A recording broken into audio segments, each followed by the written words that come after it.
Combien, oui 23.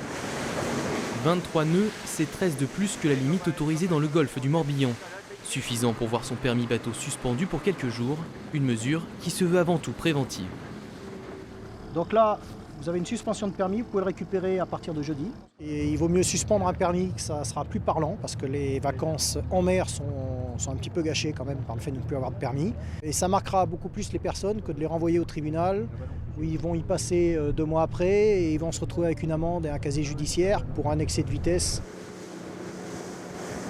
Quelques minutes plus tard, l'équipage du semi-rigide surprend une autre embarcation en infraction et se lance à sa poursuite.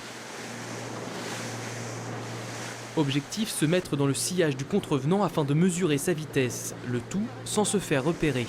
Et si on est loin des 30 à 40 nœuds parfois observés et sévèrement réprimés, les contrôleurs des affaires maritimes sanctionnent tout excès de vitesse. Et pour cause. Dans le département, nous avons eu une collision par semaine ces derniers temps, et notamment une collision mortelle il y a une dizaine de jours.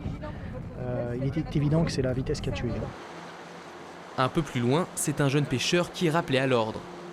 Vous avez le droit de pêcher à l'extérieur, mais pas dans le chenal principal. D'accord. Parce que vous gênez la navigation des navires à passagers, entre autres. Ouais, d'accord. Vous avez une brassière ? Permis, immatriculation et matériel de sécurité sont vérifiés. Une présence rassurante pour les plaisanciers. Je peux voir, s'il vous plaît ? Au moins, ça évite d'avoir des risques d'accident et tout ça, je trouve. Et c'est très bien qu'ils fassent des contrôles. Moi, je trouve que c'est comme sur la route. Moi, je dis les gendarmes, c'est utile, voilà, c'est tout. À l'heure du bilan, une quinzaine de contrôles, pas de grosses infractions, mais tout de même 3 retraits de permis, de quoi faire réfléchir les plus imprudents.